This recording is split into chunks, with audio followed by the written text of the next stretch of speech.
Primero fue esperaos, después hablamos de hospedarnos, hemos hablado de confesarnos unos a otros, hemos hablado de soportarnos. Me estoy dejando uno, Javi, ¿qué fue? Someteos. Y hoy llegamos al penúltimo de los temas que estamos tratando en esta serie que hemos llamado Alelon, los unos a los otros. Y estaba yo pensando que John Newton no eligió recibir gracia. John Newton no decidió el momento en el que recibió gracia. John Newton tuvo prácticamente nulo control sobre lo que iba a pasar en su vida. Él era un esclavista en un momento distinto al que vivimos actualmente, pero él no decidió tener la gracia de Dios, sino que la recibió. Gracias por los naufragios. Gracias a Dios por los naufragios que a veces nos sacuden de tal manera que nos volvemos buscando alguna respuesta, algún socorro, y entonces por fin nuestro corazón está dispuesto a aceptar que la gracia de Dios es la única que nos puede rescatar. Digno es el Señor. Yo no soy digno. Y tú tampoco. Él es digno. Y hoy vamos a hablar de la exhortación. Hace 2000 años, casi 2000 años, un misionero que iba por el mundo plantando iglesias y buscaba gente que una vez había entendido esta gracia de la que os estoy hablando, y los estimulaba, los impulsaba a la obra de Cristo, y la gente se convertía, recibía el Espíritu Santo y empezaban a servir al Señor. Y este misionero, antes de seguir hacia otras ciudades, muchas veces acababa dejando ancianos, iglesias establecidas y ancianos en las iglesias. Y ya estáis intuyendo que hablo de Pablo. Y en una de sus cartas a uno de esos jóvenes, a una de esas personas que se habían convertido a la fe en Cristo, le escribe lo siguiente: entre tanto que llego, ocúpate en la lectura de las Escrituras, en la exhortación y en la enseñanza. Fíjate lo que Pablo le dice a Timoteo en la primera epístola que le escribe. Ocúpate en. Si tienes que dedicar tiempo a algo, joven, dedícaselo a estas tres cosas: la lectura de las Escrituras, la exhortación y la enseñanza. Ahora, si reflexionamos en el tiempo que nosotros ocupamos en cosas, en el sentido de nuestro servicio a Dios, siendo honesto, no hablo de lo que me he encontrado en esta iglesia, hablo de lo que me he encontrado en mi experiencia cristiana. Creo que le damos un buen énfasis a la lectura de las Escrituras. No digo que las leamos lo suficiente, digo, creo que queremos leerla lo suficiente. No llegamos, pero hablamos de tener un devocional, de abrir las Escrituras, hablamos de la importancia de buscar en ellas, y la enseñanza tiene un claro espacio en nuestras vidas y en nuestra iglesia. Pero ¿y la exhortación? ¿Tiene la exhortación el espacio que parece que Pablo le da? Que Pablo dice lectura de las Escrituras, exhortación y enseñanza. Tres cosas. No nos dice ocupa un 33% en cada una de ellas, pero lista de prioridades de Pablo, tres menciones, ahí está la exhortación. ¿Para quién es esto de la exhortación? ¿Esto es solo para los pastores, para los ancianos, solo para los líderes? ¿Hay gente que tiene un don de exhortación y son ellos los que se tienen que ocupar de la exhortación? Bueno, Romanos 12, versículos 6 al 8, dicen exactamente que teniendo dones que difieren, según la gracia que nos ha sido dada, usémoslos. Y entonces empieza a decir, si el de profecía me proporciona la fe, si el de servicio en servir, el que enseña en la enseñanza, el que exhorta en la exhortación. Es decir, una cosa deja clara Romanos: hay personas entre nosotros que tienen un don dado por Dios y que les ha sido otorgado por el Espíritu Santo sin que ellos lo hayan elegido, para exhortar. Así que tenemos claro, solo con los dos versículos que hemos visto, que Timoteo, que está en una posición pastoral, está llamado a exhortar, y que aquellos que tienen un don claramente están llamados a exhortar. ¿Estamos de acuerdo en esto? ¿Es para alguien más esto de exhortar? ¿Es un ejercicio alelon? Ya intuyes que sí, porque lo hemos metido dentro de esta serie. Pero no quería empezar dándolo por hecho. Dice Colosenses 3:16. La palabra de Cristo more en abundancia en vosotros, enseñándoos y exhortándoos unos a otros, enseñándoos, alelon, exhortándoos en toda sabiduría, cantando con gracia en vuestros corazones al Señor, con salmos e himnos y cánticos espirituales. Así que la primera pregunta que quiero responder es: ¿quién tiene que exhortar? Y creo que la respuesta es todos y cada uno de los que hemos recibido el Espíritu Santo. Si tú eres parte del pueblo del Señor, si tú has recibido la misma gracia que recibió John Newton en aquel barco o donde fuera que la recibiera, si tú te consideras hijo de Dios, tú estás llamado a exhortar. Hay muchas otras preguntas que hacernos, pero la primera es: ¿estoy yo llamado a exhortar? La respuesta es bíblicamente un claro y rotundo sí. ¿Qué excusas utilizamos o qué justificaciones utilizamos para no meternos en este tema tan delicado? A veces hay razones personales. Es que mi personalidad es más extrovertida, introvertida, soy del tipo sanguíneo, ahora les han cambiado los nombres, ya no se llaman así, tal. Entonces no va conmigo. A veces utilizamos excusas de ese tipo. O de tipo cultural. Hay un libro fantástico que todos los que no habéis nacido en esta isla deberíais leer, que se llama Queridos Mallorquines, que a mí me lo ha prestado un querido mallorquín de entre vosotros. Deberíais leerlo para conocer la cultura en la que habéis venido a vivir, si es que no sois de aquí. Y es muy interesante porque algunas de las cosas que yo estoy aprendiendo, se lo dice el libro, no lo digo yo, es que los mallorquines son como muy reservaditos. O sea, como no es una excusa, por ejemplo, ser mallorquín para no exhortar. O quizá dices, es que en mi cultura no lo hacemos de esta manera. No pasa nada. Uno de los principales problemas cuando afrontamos el quién, cuando tratamos de justificarnos, es que precisamente empezamos a confundir la cultura del Evangelio, la cultura del reino de Dios, con nuestras culturas, con nuestras personalidades. Claro que tienes una personalidad, claro que tienes unos dones específicos, una cultura, lo que sea. No te sirve como excusa. Esto no quiere decir que tengas que salir a exhortar a cada persona que te encuentres por el camino, pero quiere decir que tienes algún grado de responsabilidad en el cuerpo exhortando a otras personas. ¿Sí? ¿Amén? A ver si quiero un amén. Esto sí que... si es que lo crees. Ahora, ¿qué debes exhortar? La primera pregunta es ¿quién tiene que exhortar? Pero la segunda pregunta es ¿y qué exhorto? ¿Cuál es el contenido de la exhortación? Te voy a leer dos textos aquí. Segunda de Timoteo 4:2 dice: predica la palabra, insiste a tiempo y fuera de tiempo. Y algún día voy a hablar de esto, porque evangelizamos de unas maneras a veces con el fuera de tiempo. Redarguye, reprende, exhorta con mucha paciencia e instrucción.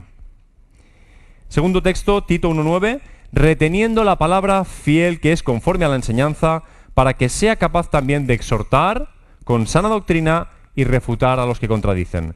Fíjate, estos dos versículos te están hablando de instrucción.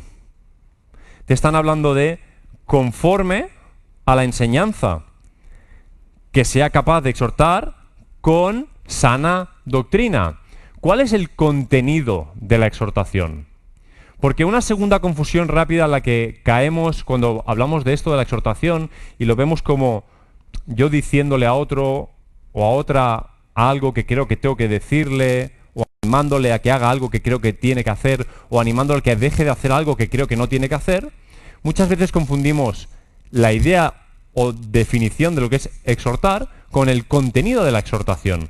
Tú puedes ver a una persona haciendo algo que a ti no te gusta o te parece que no es correcto moralmente, pero si tu exhortación no tiene nada que ver con las Escrituras, no es una exhortación. Es algo que tiene que ver con tus preferencias personales, con tu forma de haber sido educado, con tu cultura, y de nuevo solemos confundir el contenido de lo que es una exhortación, que siempre va a ser con sana doctrina, conforme a la enseñanza, conforme a la instrucción bíblica, con otras conversaciones, que no digo que no sean lícitas. Lo que te digo es que no tenemos el derecho de, como cristianos, acercarnos a otra persona a decirle, mira, yo creo que deberías hacer esto, o creo que no deberías hacer otro, en el nombre del Señor, como una exhortación, si no tiene nada que ver con lo que las Escrituras le están pidiendo a esa persona. ¿Se entiende lo que estoy diciendo? ¿Qué haces? Es que me lío un poco, pero si lo que... Muchas gracias. Muchas gracias. Si lo que vas a decir no es algo que está aquí, o, y me meto en lío, fluye de aquí, y ahora especifico esto de fluye, que es un poco líquido, como la sociedad de hoy, si no fluye de lo que las Escrituras te enseñan, no es exhortación, es otra cosa. Y no tenemos tiempo de analizar qué otras cosas podrían ser. Por ejemplo, creo que los ejemplos a veces nos ayudan bastante. Primera de Timoteo, a ver si la tengo aquí, me ahorro tiempo. No, no lo tengo aquí. Primera de Timoteo 4:3. Es para poneros un ejemplo. Dice, el contexto dice que la hipocresía de algunos mentirosos que han cauterizado su conciencia prohíben casarse y mandan abstenerse de alimentos que Dios creó para que con acción de gracias participen los creyentes, los que han conocido plenamente la verdad. Por ejemplo, aquí encontramos una situación en la que algunas personas en el nombre del Señor están prohibiendo a toda la gente que está alrededor de ellos que se casen. ¡Qué torpeza! Y les están prohibiendo comer determinados alimentos en base a unas concepciones judías del Antiguo Testamento, probablemente, pero equivocándose en la comprensión de lo que las Escrituras están pidiendo para el tiempo concreto y lo que es correcto de las Escrituras para el tiempo en el que se vive. Fijaos que muchos cristianos o llamados cristianos siguen prohibiendo casarse. Pero las Escrituras no prohíben casarse. Las Escrituras dicen que el que se case, pues bien casado está, y que el que no se case, bien no casado está, y que está muy bien no casarse si uno quiere dedicarse al ministerio, también lo dice. Pero no dice en ningún momento está prohibido casarse. Casarse es algo maravilloso, es una creación de Dios y es una indignidad que ninguno de nosotros se tome la libertad de decir lo contrario a lo que el Señor ha dicho, encima intentando exhortar a alguien, intentando enseñarle lo que es del Señor, justo lo contrario a lo que es del Señor.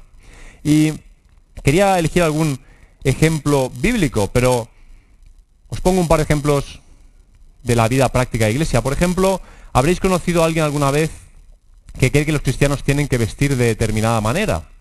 Las Escrituras hablan claramente del decoro. Pero el decoro está sujeto a las concepciones culturales de cada lugar. Decoro no tiene el mismo significado en Finlandia, que en España, que en Colombia, que en Arabia Saudí. Decoro es una cuestión cultural. Por lo tanto, no te está diciendo si la falda tiene que llegar por aquí o por aquí, o si tiene que haber pendiente o no tiene que haber pendiente. Tienes que entender lo que significa el decoro en tu sociedad para poder vestir con decoro. Porque yo puedo vestirme perfectamente decorado aquí y salto a otro país y es una aberración como estoy vistiendo. Entonces, no exhortemos a las personas con cuestiones que tienen que ver con nuestra cultura, sino con lo que tiene que ver con las Escrituras. Ese es el contenido de una verdadera exhortación. ¿Quién y qué? ¿Quién? Tú. ¿Qué? Lo que esté de acuerdo con las Escrituras. Estoy simplificándolo mucho, pero ya he dado suficientes explicaciones. Ahora, ¿cómo? Muchas veces yo discutía con mis padres, tenía un mal vicio cuando era niño, y discutía con mis padres, y yo siempre he sido muy amante de la verdad, la verdad, la verdad, la verdad. Y a veces yo estaba ahí discutiendo con mis padres y acababa oyendo la frase que acababa oyendo casi siempre, casi en cada discusión. Hijo mío, te pierden las formas, me decía mi padre. Te pierden las formas. Yo, otra vez he perdido, ya está. Porque el punto al que llegaba el asunto era que mis formas al final acababan impidiendo que se oyera el contenido de lo que quería decir. ¿Cómo debemos exhortar? ¿Quién? Tú y yo. ¿Qué? Las Escrituras. ¿Pero cómo? Os leo algunas cosas que dicen por ahí la Biblia. Por ejemplo, dice... Os recuerdo un versículo que ya he leído, pero voy a enfatizar otra parte del versículo. Predica la palabra, insiste a tiempo y fuera de tiempo, redarguye, reprende, exhorta. Y ahora escucha el cómo. Con mucha paciencia. ¿Cómo tengo que exhortar a alguien? ¿Cómo lo hago? Con mucha paciencia. Os leo otro texto. Romanos... Me falta una hoja aquí, ¿eh? ¿Me he dejado por ahí o qué? Bueno, está la Biblia, no pasa nada. Romanos 15, versículo 14. Yo mismo, hermanos míos, he sido persuadido acerca de vosotros de que también vosotros estáis llenos de bondad, llenos de todo conocimiento, y que sois también capaces de amonestaros los unos a los otros. Este versículo se lo está diciendo Pablo a todos los romanos que están en la iglesia de Roma. ¿Has visto los dos pilares que hay en el versículo? Bondad, conocimiento. En el anterior era paciencia e instrucción. Y estás empezando a ver ya que el qué y el cómo responden a los dos pilares fundamentales de la exhortación. El qué, instrucción y conocimiento de acuerdo a las Escrituras. El cómo, paciencia, bondad. ¿En qué lista de palabras están la paciencia y la bondad? Correcto. El fruto del Espíritu, tal como está descrito en Gálatas, menciona 9 cosas. 2 de ellas son la paciencia y la bondad. Lo que quiere decir que la pregunta ¿qué? Tiene que ver con la relación de la exhortación y las Escrituras, que te están dando el contenido de la exhortación, pero la pregunta ¿cómo? Te está hablando de la relación entre la exhortación y el Espíritu Santo, que es el que puede dar el fruto que te permite exhortar de la forma correcta. Tú puedes llenarte de contenido y exhortar equivocadamente porque no tienes una relación apropiada con el Espíritu Santo. Y el Espíritu Santo no está produciendo en ti el fruto de la bondad, de la paciencia. Y por más contenido que expulses por tu boca, si no lo haces de la forma apropiada, no es una exhortación de acuerdo a las Escrituras. No es una exhortación bíblica. No es lo que se está invitando a hacer. Un versículo más os voy a leer con respecto al cómo, que tampoco lo tengo aquí. Primera de Timoteo. ¿Alguien más? Se llama impresión por doble cara. Listo. Todo resuelto. Decía, estaban. Primera de Timoteo 5, versículos 1 y 2. Escucha con atención. No reprendas con dureza al anciano. Aquí no está hablando de personas con un cargo, está hablando de personas de determinada edad. ¿Vale? Personas mayores de edad. No reprendas con dureza al anciano. Con dureza es un cómo equivocado. ¿Qué significa dureza? Ya lo sabes. Ya lo sabes. No te engañes. No te excuses. ¿Tú sabes cuándo eres duro o cuándo eres blando? Yo lo sé. A veces me resisto un rato. Mi mujer se ríe por ahí. Blando y cuando soy duro. No reprendas con dureza al anciano. Ahora, ¿la Biblia te está diciendo que no le reprendas? Típica excusa de persona de determinada edad que no quiere afrontar su responsabilidad de exhortar a una persona mayor de edad. Es que es mayor de edad, tiene mayor... Eso es cultural. ¿Sabes lo que es bíblico? Sino más bien exhórtalo como a padre. ¿Tienen algo que decir los jóvenes a los que tienen más edad que ellos? Si es de acuerdo con las Escrituras, por supuesto. Pues muchas cosas tienen que decir. Siempre y cuando no lo hagan con dureza, sino exhortándolo como a un padre. A los más jóvenes como hermanos, no desde otro lugar, no desde una posición, no, como hermanos. Como a un hermano de verdad, alguien que es como tú y que necesita unas palabras en un momento dado. A las ancianas como a madres. a las más jóvenes como a hermanas. Y ahora añade, con toda pureza. Y lo añade aquí. Puedes pensar que es para todo el versículo o que tiene que ver solo con las hermanas más jóvenes. Con toda pureza. Con pureza, sin dureza.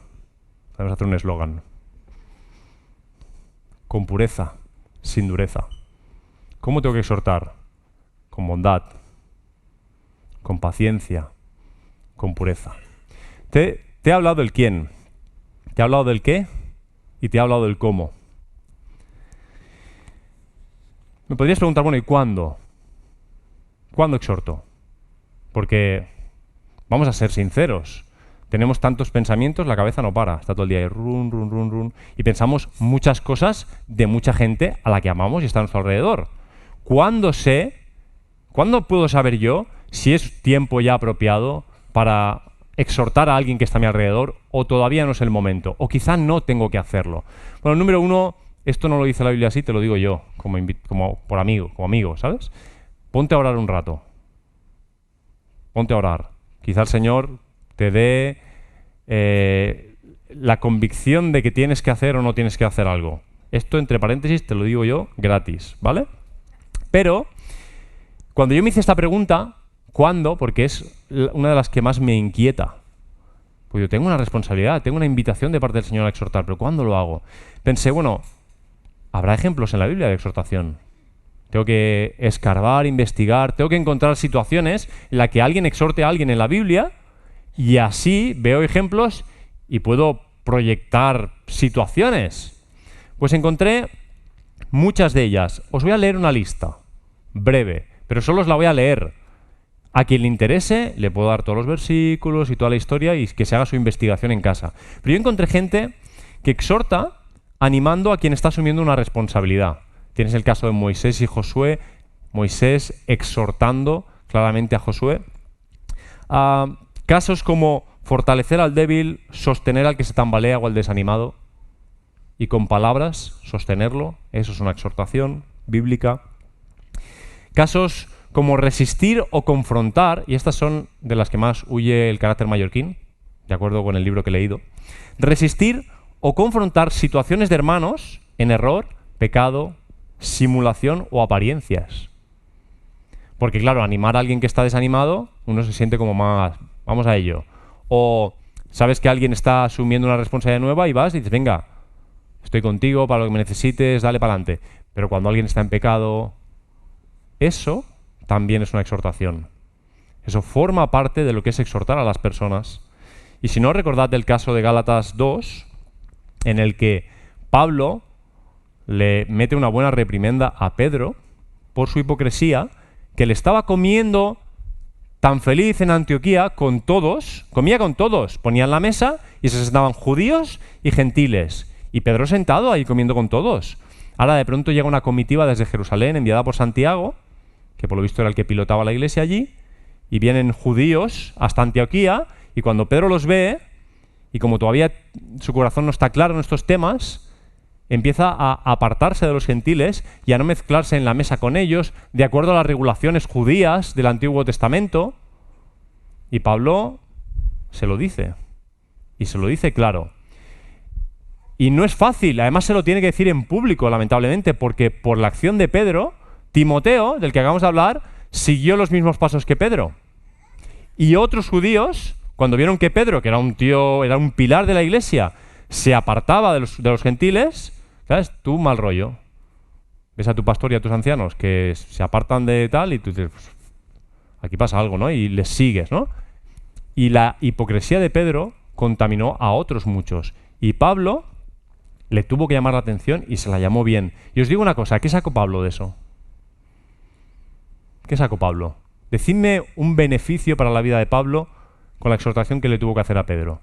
Se podía haber ganado enemigos, discusiones, gente que dirigía la iglesia en Jerusalén que dejaran de apoyar su ministerio, ¿o no? Pero, hermanos, cuando el Señor te mueve el corazón, porque hay que decir lo que hay que decir. Y hay que decirlo como hay que decirlo, uno tiene que asumir la responsabilidad que tiene. uno tiene que asumir la responsabilidad que tiene. Lamentablemente solo oigo este tipo de frases de aquellos a los que les gusta dar bibliazos así. ¡La verdad! ¡La verdad! La verdad con amor. Porque Jesucristo estaba lleno de verdad y lleno de gracia. En Él no había desequilibrio alguno entre la verdad y la gracia. Porque si lo que dices es verdad, no necesitas decirlo muy alto. Si lo que estás diciendo es verdad, no necesitas decirlo muy alto. Porque el eco que hará que eso cambie algo en la vida de alguien es el eco que hace el Espíritu Santo en la persona. No el de los decibelios de tu voz, no el de los gritos, no el de ser enfático, no el de plantearlo desde una posición de autoridad. El único eco que realmente va a perdurar cuando una exhortación hace algo en la vida de alguien es el eco que hace el Espíritu Santo en la vida de alguien.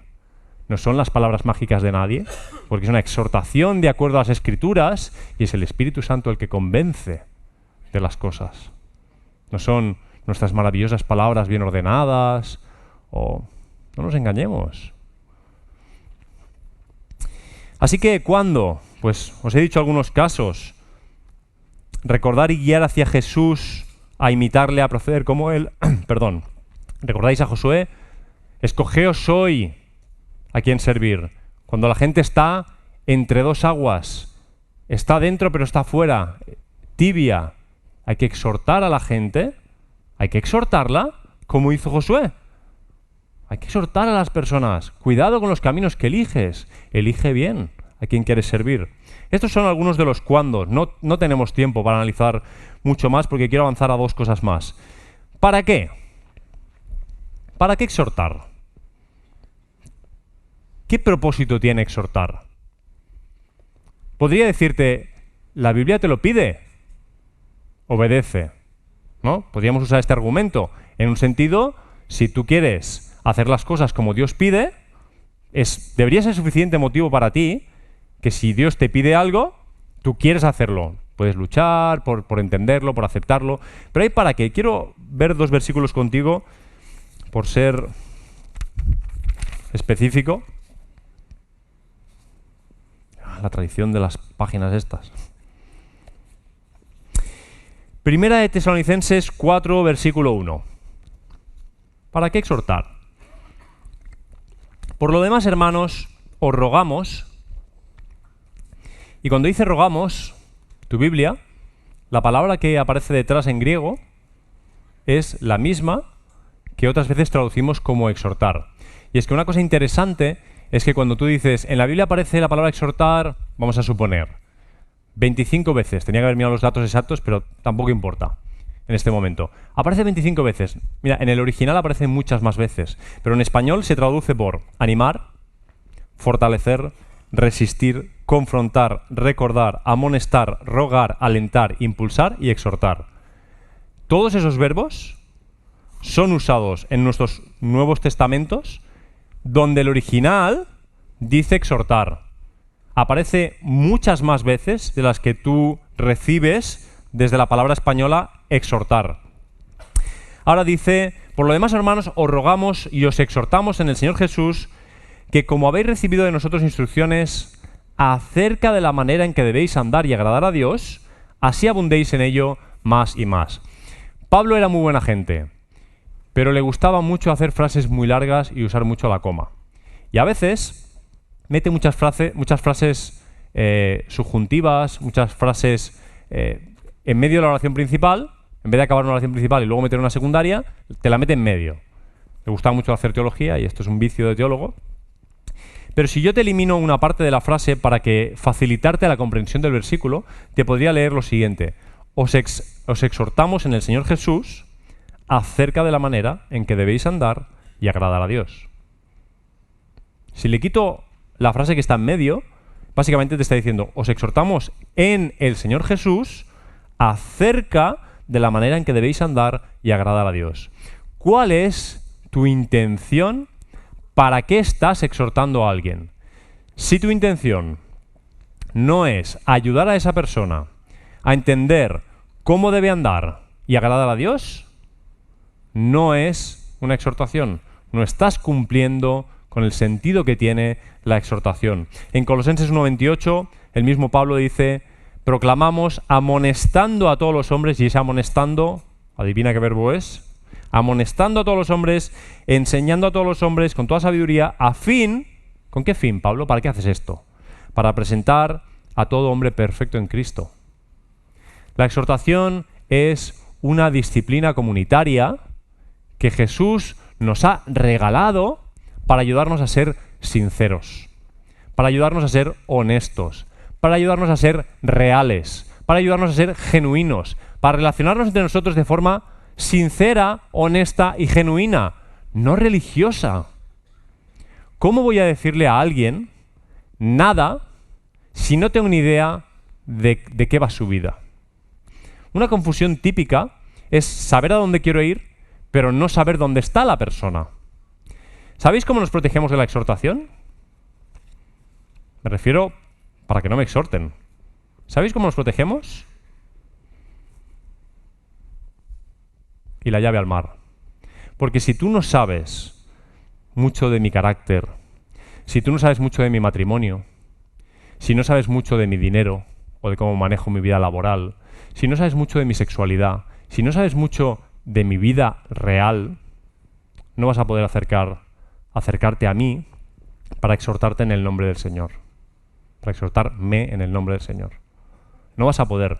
Porque aunque sepas a dónde te gustaría ayudarme a caminar, a que yo ande conforme es agradable a Dios, a ayudarme a mí a ser presentado a Cristo perfecto algún día, en el sentido bíblico de perfecto, completo, como yo me oculto, me escondo para que no me veas, te muestro solo cositas de mi vida guays, las fotos de Facebook son de momentos alegres, nos mostramos maravillosos, de vacaciones, un plato estupendo de comida, pero la realidad de mi vida, al no conocerla, entonces no podemos exhortarnos.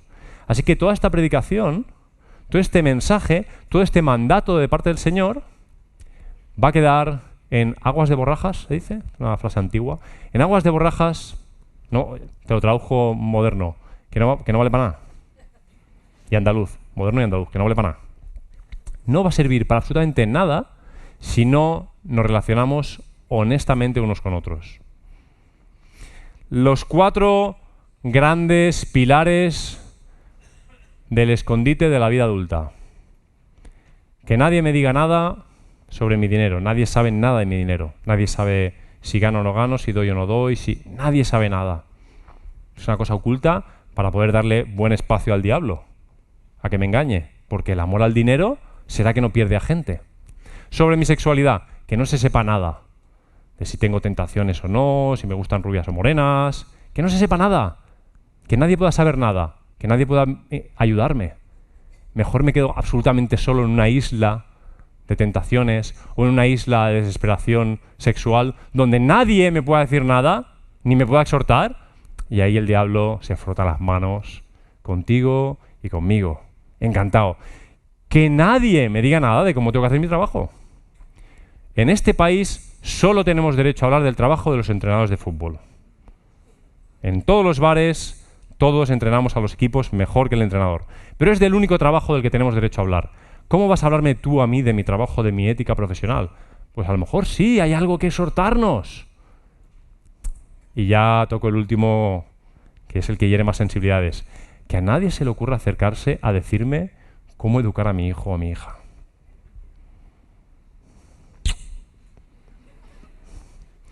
La de amistades que ha roto eso. 30 años codo con codo, crecieron juntos, jugaron juntos, les gustaban las mismas chicas, se peleaban, al final uno acabó con una, otro con otra, bien por ellos. Se casaron, se ayudaron en sus mudanzas, y un día uno le dice al otro: oye, ¿no te parece que eres muy duro con tu hijo? ¡Pum! El universo estalla. Uno se va enfadado a casa, empieza a hablar con su mujer. ¿Y cómo se le ocurre decir? ¿Cómo se le ocurre? A lo mejor se le ocurre porque eres un poco duro con tu hijo. Puede ser. Y si ningún hermano te exhorta, ¿cómo lo vas a saber? A lo mejor tu padre o tu madre fueron muy duros contigo y para ti es natural y ni siquiera lo percibes y estás siendo duro, como una piedra bien afiladita. Que nadie toque los temas de verdad. Solo exhortémonos acerca de, oye, ¿lees la Biblia lo suficiente? ¿Oras suficiente? Porque eso es lo que marca ser un buen cristiano. No, eso no es lo que marca ser un buen cristiano. Ser un buen cristiano es parecerse a Cristo. Y él oraba y conocía las Escrituras, pero también ha hablado de otros temas. Y si escondemos la vida real, no nos vamos a poder exhortar. No vamos a poder. No podremos. ¿Para qué? Porque es necesario presentarnos unos a otros perfectos ante el Señor. Si no, esto no es real, es ficción. Te quiero hablar de una última cosa. Ya he empezado a hablar en verdad de ella, pero ¿qué es lo que ya estás imaginando? Que es, si todo esto es real, si tú eres alguien que tiene que exhortar, si la exhortación es sobre las Escrituras, si la relación de la exhortación con el Espíritu Santo es necesaria para poder hacerlo de la forma adecuada, el cómo, si ya te estoy hablando del para qué o cuándo, habrás notado que tanta exhortación alguna vez te va a salpicar. ¿Se te ha ocurrido pensar eso mientras hablaba? Claro, estamos hablando de cómo exhorto, pero si le das el reverso a esto, mirado desde otro lado, quiere decir que todos, todo lo que estamos aquí, vamos a ser exhortados. ¿Por quién?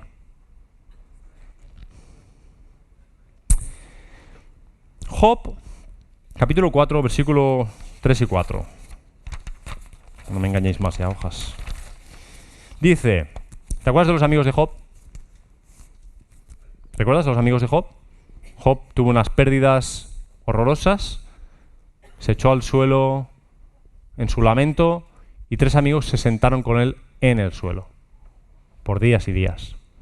Eran un poco torpes, pero ahí estaban. Y en un momento dado uno le dice, he aquí, Job, le está hablando a Job, le dice, tú has exhortado a muchos. O sea, uno de sus amigos le dice, yo te he observado, Job, y tú exhortas a mucha gente. Tú has fortalecido las manos débiles. ¿Lo veis para qué sirve la exhortación? Al que tropezaba, tus palabras han levantado. Para eso sirve la exhortación. Las rodillas débiles has robustecido, Job, con tus exhortaciones. Ahora el amigo le va a decir, un punto insensible aquí, pero ahora te ha llegado a ti, es decir, ahora nosotros te exhortamos a ti, te impacientas, te toca a ti, Job, y te desalientas. Mira que eres torpe, Job, que te estamos exhortando y tú deberías ser un maestro en la exhortación. ¿Sabes? Realmente Job probablemente fue un maestro en la exhortación. Si los amigos estaban reconociéndole que le exhortaba a las personas de la forma apropiada, con los contenidos apropiados, y la gente reaccionaba siendo fortalecida, animada, reflexionaba en su vida, pero cuando le tocó a Job, por muy ducho que fuera en el tema de la exhortación, 2 cosas. Y te las quiero decir porque si le pasó a Job, cuando te exhorten, tus 2 tendencias más naturales van a ser, número 1, impacientarte. Esta es la mía, number 1. Cuando mi mujer me exhorta, es como, acaba. En serio, me pongo así, es como, sí, ya sé, si lo hace, sé que va a tener razón 99% de veces. Lamentablemente para mí, es así. En verdad no es lamentablemente para mí, pero en ese momento yo estoy, entonces quiero que pase rápido, acaba, dame, pum, va. Y me impaciento y casi que ni atiendo, porque me genera impaciencia, porque es un momento desagradable. Me están sacando mis tripitas ahí, mostrándome la suciedad o diciéndome, mira, por aquí, por allá. Yo, ay, no. Me impaciento, y tú también. Y cuando nos impacientamos, salen... Porque si la paciencia es fruto del Espíritu, la impaciencia es fruto del diablo. Bueno, es con esto he perdido ya en casa, pero bueno. Pero es que es así o no es así. Y lo segundo, desanimarse. Eso no es lo que busca la exhortación, desanimarte. Es una tentación de autocompasión. Te dicen, mira, deberías reflexionar sobre esto o esto en tu vida, anímate y tal. Es que soy lo peor. Y empiezas con lastimero, calimero, autocompadecerte, a sentirte miserable. ¿Es eso lo que busca la exhortación? ¿Es eso lo que busca el Señor que pase en tu vida? Entonces, te lo estoy avisando para que luches contra esta tentación. Cuando seas exhortado, vas a tener estas dos tentaciones: desanimarte e impacientarte. Al mismo Job le pasaba. Somos humanos. Cuesta encajar los golpes. Los golpes no te los dan y a la milésima de segundo estás igual. No, no. Te han dado un golpe. Efectivamente, te han dado un golpe. Necesitas recuperar el aliento, necesitas tu pausa, necesitas tu reflexión. ¿Qué he hecho mal? Tenía que haber subido el puño por aquí, para protegerme. Sea lo que sea, será razonable que te tiendas a desalentarte y a impacientarte. Te lo estoy diciendo. Esto forma parte de la realidad humana de la exhortación, pero no caigas ante esa tentación. ¿Sabes? La Biblia usa un solo verbo como el pilar de la exhortación. ¿Qué hago? Vale, no quiero caer en esa tentación. ¿Qué hago? ¿Qué hago? Hebreos, versículo... ¿Cómo se puede ordenar tan mal los versículos? Hebreos 13, versículo 22. Os ruego, hermanos, fíjate, que soportéis. ¿Os suena esto de soportar? Me suena. Soportéis la palabra de exhortación, pues os he escrito brevemente. Esos 13 capítulos le parecían al autor de Hebreos una palabrita breve. ¿Qué es lo que hay que hacer con la exhortación? Quiero oírtelo esto, porque quiero que te lo grabes a fuego. Soportar. Soportar. Si tú quieres pelear la buena batalla, pelear implica saber dar golpes e implica saber recibir golpes. En la batalla es así. Tú, por más que te prepares, por más que entrenes, una batalla real es una batalla en la que tú das golpes, pero tú recibes golpes. Y los mejores boxeadores de la historia no necesariamente han sido los que golpeaban mejor. Muchas veces han sido los que encajaban mejor los golpes. Y en una carrera de largo recorrido vas a necesitar piel gruesa. No morena, gruesa. No hipersensibilidad, sino capacidad para soportar. Si algo te va a dar la vida, si lo asumes bien, son hombros anchos para aguantar peso, porque las dificultades vienen, las tentaciones vienen, las pruebas vienen. Si te llega exhortación, recuerda esto lo primero: soportar. Soportar. Si os vais con esa única palabra hoy, es maravilloso. Soportar. No hacerte el fuerte. No, sí, yo ya he pensado en esto, tal. No, un momento, espera. Espera que te cuente. Déjame hablar. No justificarte. No dar explicaciones. No hacer ver que no te afecta. Jugamos a eso un montón. Te está ahí afectando y tú no eres sincero. Estás ahí como en una pose religiosa de... Sí, bueno... No. Soportar. Vete al gimnasio y coge un par de pesas que apenas puedas con ella y soporta un minuto.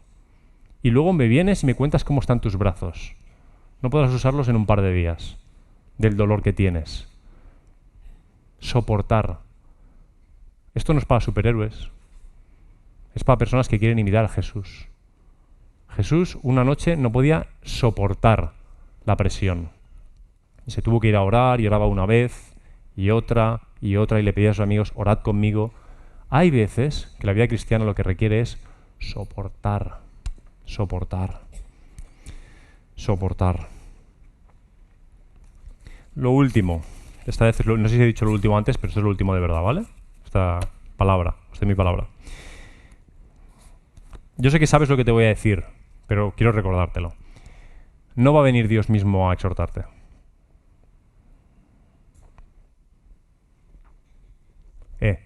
Dios hace lo que quiere. Pero la gran mayoría de veces te va a exhortar un ser absolutamente imperfecto que está no muy lejos de ti, del que tú conoces sus imperfecciones. Y eso no le descalifica. Vienen y te exhortan y tu primer pensamiento pecador es: ¿tú me vas a decir a mí si tú... Risas de pecado. Estoy oyendo risas de pecado. Pero bueno, es bueno, tenemos que reconocer la realidad. El pecado del otro no tiene nada que ver con tu pecado. ¿Entiendes el nada que ver? Ah, como el otro peca, yo también. La pregunta es, ¿quieres realmente andar y agradar a Cristo?